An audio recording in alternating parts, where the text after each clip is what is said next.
he just told me he needs to reboot his computer. So we'll give him a second. But I'm going to go ahead and get started. Just kind of saying some of the updates that's happened since the last town hall that we guys had 2 weeks ago. Um, so yeah, I guess the first thing. So for those who didn't, notice, we had a double deflationary burn cycle that happened this Monday. So pretty much what we did, we took the algorithm that gave us the number that was required for the burn, and we just doubled that percentage. So that was something we wanted to do to kind of boost the community for their appreciation. We know, it's kind of taken a little bit longer than expected for the MVP to come out and to kind of reach the milestones that we're hoping for. So we did that in a way to show appreciation to you guys, and to kind of show that we're continuing our efforts with making PBX a deflationary token. So we'll continue to do that as we see necessary going forward. Um, so just a little shout out to you guys, and yeah, we'll let you know if anything else changes on that end.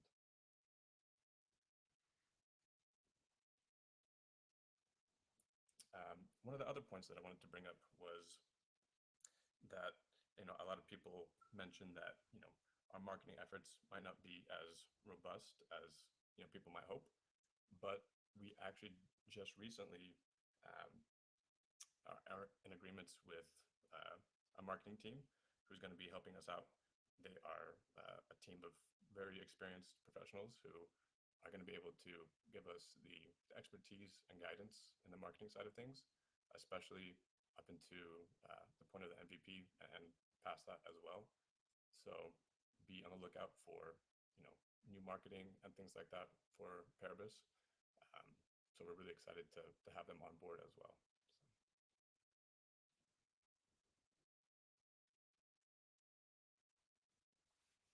Some of the other things that we have nothing that we can really discuss too much, but what we have some partnerships that are in the works right now, and it's going to be some exciting news when we're able to actually release that. But how those things go, we still have to make sure all of the T's are dotted and the I's are everything's checked out. And so pretty much we'll give you those announcements as soon as we're available to make that. But just know that we do have some exciting things working in the background. And yeah, let me see where Simon is real quick. I'm here, mate. Should Okay, work now. cool. So if you want to go ahead and give your part here. Yeah, sure. So, Wilson, I think I have an echo from you. Okay. So yeah, like we got an update from Hacken, our audit company for the MVP. They should provide a report by early next week. So on Monday or Tuesday, they should get back to us. Then we know if we have to change something in our code or if everything is secure. And with that information, we then can plan the launch date when we are actually going to go live. So that's an update we got on the MVP side of things. Also, I hope you guys liked our post last week where we showed some sneak peek how the MVP will look. And yeah, it seems that the community so far really enjoyed it. And yeah, whatever you want, give us some thoughts about it, and also general questions that you have for our project. I think that was everything on our agenda, right, Wilson? Yeah, that's all that I had on my side. So yeah, I would just be open to any questions you guys have, particularly if you have any thoughts about the sneak peek that we showed. We'd love to hear your thoughts about what you liked, what you might want to see different. So yeah, the floor is yours. Just whoever has a question, go ahead. Hey guys, I don't know if Hello. I'm the only one, but Wilson, I can barely hear you, bro. Really, really, really silent. I don't know why. Okay, let me adjust my microphone. Just give me 1 second. Maybe it's just only me, but Simon is really loud. But you're okay. And Right. the question is from my side.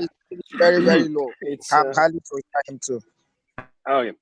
And the question is from my side. It's about staking program. So when you launch MVP, it's gonna be already launched with a staking program mechanism, or we are sticking with the this? MVP itself won't have a staking solution embedded. We will continue the pools that are still active at the moment, and we will announce a new staking program when it's the right time. But it will likely be that the new staking incentive will be on Milkomeda once we have our token there. Okay, regarding that, should we just keep staking in this one, or we can maybe lend the money, not borrow with PBX, but can we lend with PBX? No, you won't initially have the possibility to supply PBX as collateral. And that's due to the issue that PBX is not liquid enough on the market yet. Once PBX becomes liquid enough and we have enough trading volumes on the different exchanges, we will allow you guys to supply PBX as collateral. This is to make sure that our platform doesn't run into any like loans that are about to expire, or that a small group can pump and dump the price and exploit the liquidity on our lending solution. So we will add PBX when it's the right time and we have enough liquidity there. Okay, excellent. I just want to say, guys, really good job for everything, and good effort we are putting in this project, and I'm really grateful for everything you've done, the whole team. Thank you very much. Yeah, appreciate your support. By the way, I'm just Nikolai, gonna can you hear listen me- from now. Can you hear me better now, guys? Yeah, it's better. Yeah, it's better. Okay, cool. I have a question. Yeah, go ahead. Sure, go ahead. To be about the app. So I know that you guys have featured, the app in numerous posts. I was curious, looking at it, it looks like a mobile web interface. Is that true? And do you guys have any plans or actively creating a platform-based version of the app for Google Play Store, iOS, and a specific iPad OS version? So at the moment, we have no plan to release any native apps in the given app stores.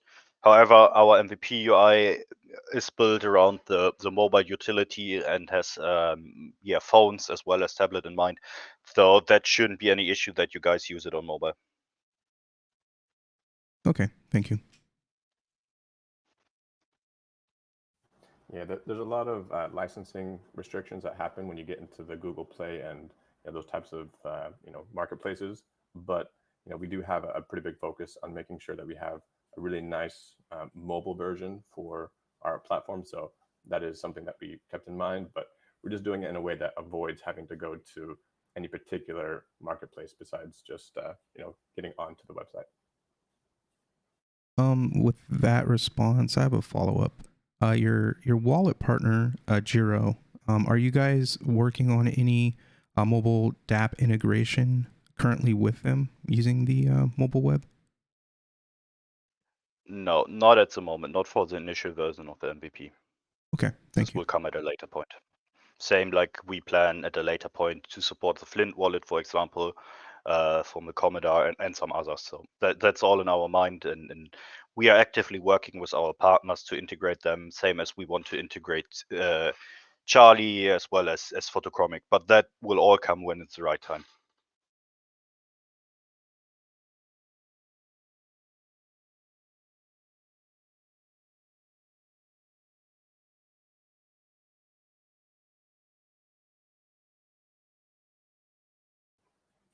Any other questions for us?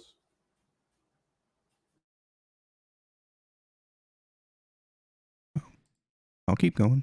I have a few more. Sure.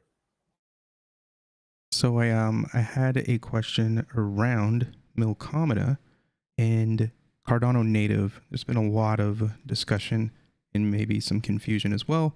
I know that you guys are going to go to Milkomeda, and that you guys had talked about being Cardano native for the application in itself, not just the token. But how far out are we talking? Are we talking maybe a couple years, or are we talking a few quarters as far as going to Milkomeda, and then further Cardano native, and have you guys started development on that? So we haven't started development on Cardano native yet. That's definitely something we are exploring after the MVP launched.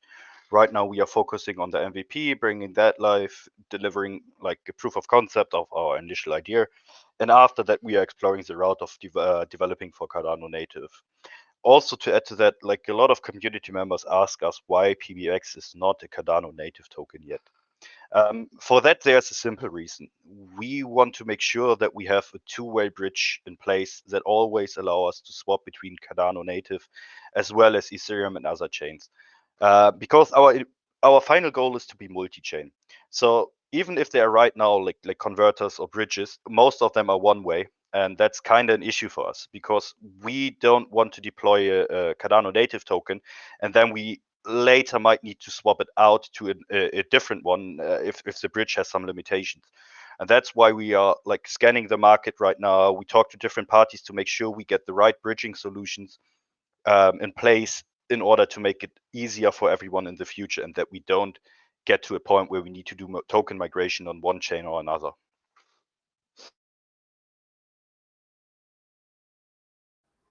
Yeah, exactly. So the whole point is that we're interoperable and that we have, the ability to be on multi chains. We don't want to be, stuck in the same issues where we're in a siloed, system, and we don't have that same access that we had planned. So that's definitely a part of our, philosophy as well. Also, one thing that we actually haven't really talked about yet. Our goal is to make our MVP multi-language as well. So in the near future, we will launch some campaign together with the community where every community member that wants can help us to translate our UI to a specific language that they want. This will also be tied back with the ambassador program that is about to launch. So if there are any interested guys in translating or helping translating our UI to their native language, then feel free to reach out to us, and then we can possibly offer the MVP in your native language as well.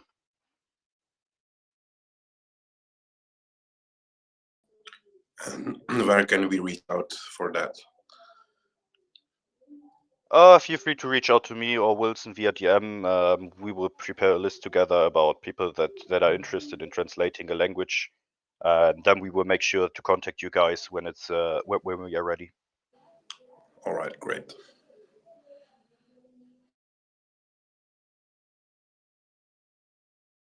I had a question about Arbitrum MVP.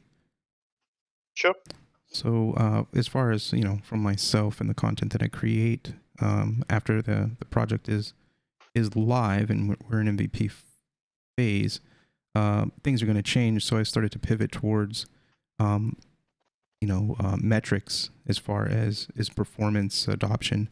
I was curious as to, do you guys have any goal set as far as TVL on Arbitrum?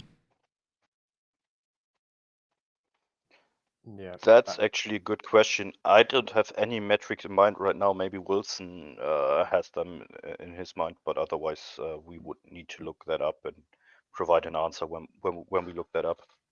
Yeah, I would say that we have some internal range of what we think would be, acceptable, but nothing too strict. Like we are open to kind of seeing how we go initially. We don't want to set any particular, threshold that we're going to be disappointed if we don't reach or something.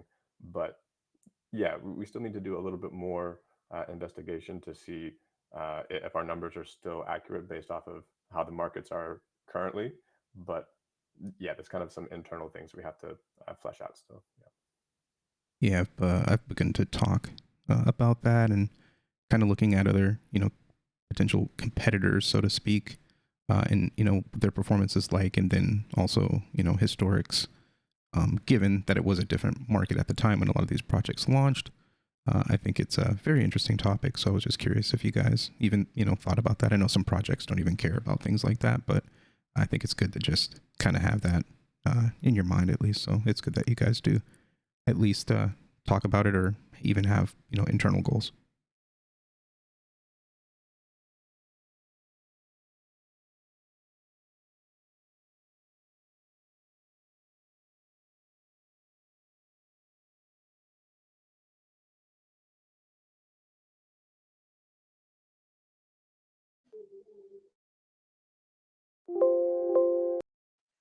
Anyone else with some questions or feedback?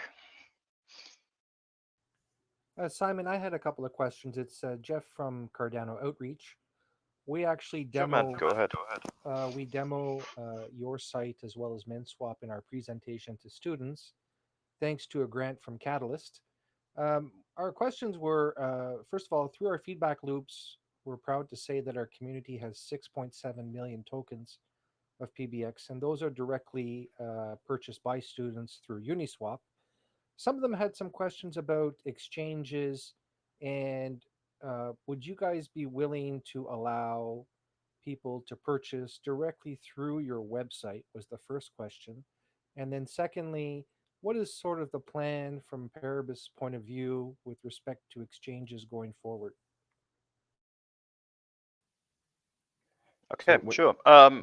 So first of all, yes, we have some plans to allow people to buy directly PBX from our website.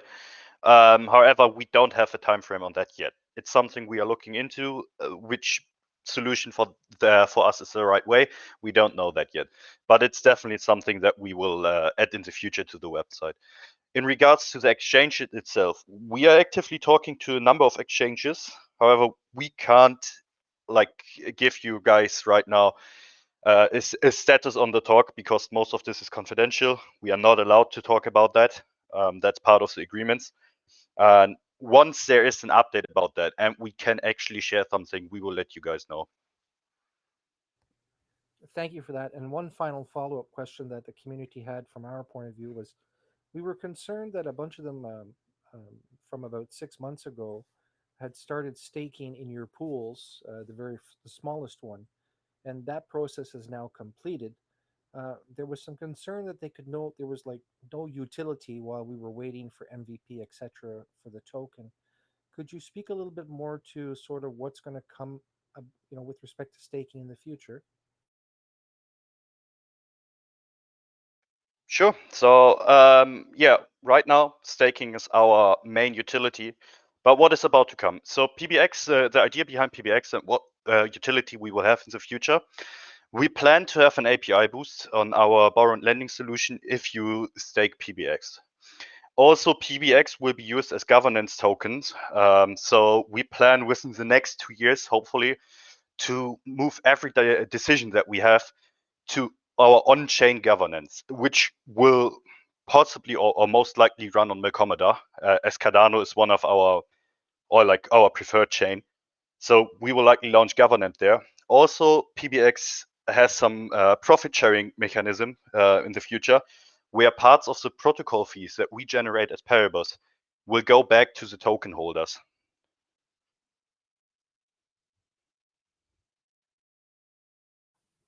Yeah, to expand on that as well, we're going to have some really cool features for as soon as we get more into metaverse and those types of things. We're going to have some really nice utilities for our token to have access to particular plots and to give special, beta access. So those are things that's going to take a little bit of time to actually develop, but those are the things that we have in mind. And quickly, I just want to appreciate the support that Cardano Outreach has given us. You guys are great, so thank you. Thank you, gentlemen, for the update. We appreciate that. We'll share that with our community. Just as a follow-up on the previous question asked, you guys said that once the MVP is out and Paribus is actually a little bit more established, that you want to give the people of at least the holders want to share the how do you say that? Yeah, the reward sharing. Yeah, the reward sharing, exactly. So is that going to be depending on how much Paribus you are holding, or is there any types of is it just like everyone that holds it will get the same fee, or how would you go about that? So it will very likely be the case that this is combined together with our governance staking. So you will stake into our solution for to basically get your governance token. or the Mhm. governance version. This will then automatically give you the possibility to earn from the rewards that we want to give out from the protocol fees. So everyone that will stake within this solution that, as I said, will likely run on Melcomeda, so you guys will have low fees as well, will then get part of this distribution. Okay, that's cool. And that So it's not like staking, sorry? is that single staking or is that like with No, that will be single staking. Okay, okay. It won't be any liquidity staking. It will just, you interact with our web interface, you stake your PBX, you get your governance voting rights, as well as you will get rewards based on the protocol fees that we generate. Okay, that's cool. Great. Thank you, guys.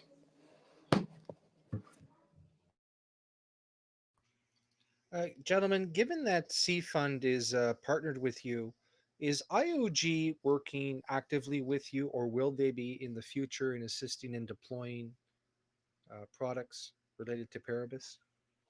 So what we can say about IOG, we are in very good contact with them. They help us whenever we need something. So whenever we need something from Cardano Foundation, or we need some help to go through our concept, architecture, or whatever, even with marketing, we can always reach out to them. They are very responsive of that, and that's mainly due to the connection that we have with C-Fund. A little follow up to that. I was actually thinking on like C Fund and what they do invest in. Typically, when they do invest in projects, in relation to IOG, it's typically something that would add to the infrastructure of the Cardano blockchain in itself. Do you feel that Paribus is building towards being able to provide something like that to the base layer? Definitely. Like so. I mean, as you said, C Fund mainly invests into projects that are kind of part of the core infrastructure of Cardano, or what in their vision are like core projects for Cardano. So we are really grateful that we have the backing by C Fund, and we definitely want to make sure to, fulfill this vision that they have, and that we become one of the main players within the Cardano ecosystem, on Cardano native in the future, as well as on that sidechain. And as I said, our vision is to be multi-chain in general. So we try to be on multiple chains, but the profit sharing that will, or the profits that will be generated on all these chains, our vision is to bring to bring that back to the Cardano community. So yeah, we will try to bring as much liquidity from different chains to Cardano as possible within our multi-chain solution. Okay, and as a follow up to the fees being given back to Paribus holders, I had learned, well, I'd experienced this with a project on Milcomeda, the sharing, and the issue that the community had run into was it was an equal share based on the tokens that you hold, which I mean seems pretty fair at surface level. But when you're actually involved in it, you start to learn things like, well, people that have billions of tokens tend to take the lion's share of the protocol fees, and then you have like your smaller holders who in a big sense are your original supporters, and a lot of the people that helped propel the project to those larger holders. So what they ended up doing was implementing a booster for smaller token holders. Have you guys considered anything like that? So we consider very like a lot of different things, which we haven't finalized yet. To be honest, that's something we are considering. We are also considering to do some time-weighted governance, which basically means you have different possibilities to stake your tokens, which then gives you like like a higher weight in our governance votes, as well as rewards that are distributed. So we are trying to think about different solutions, how we can make us more unique than others, and that's definitely something we thought about, but we haven't made a final decision on that yet. So I can't give you like an exact answer how it will be. Simon, speaking about that improvement, it would be really nice to see if you guys could create a very similar blog or forum that MinSwap has, where your community where we can create that discussion outside of Telegram, but we can sort of plug in more to the Paribus team. Perhaps members of your team could run certain parts of the channel.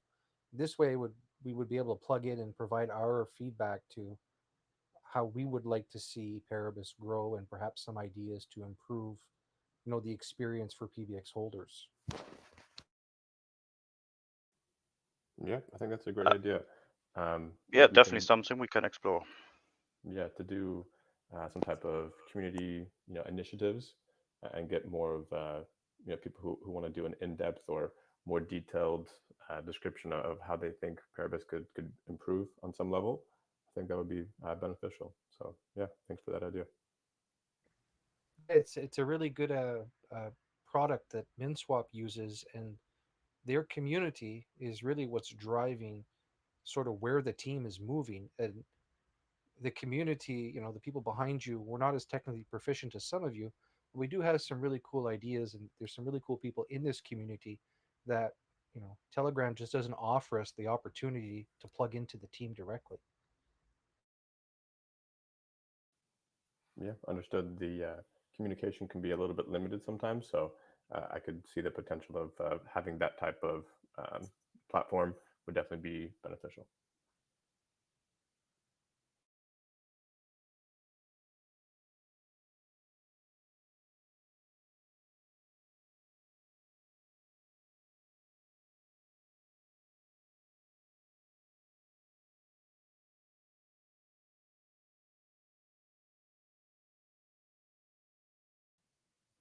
Any other questions that you guys have?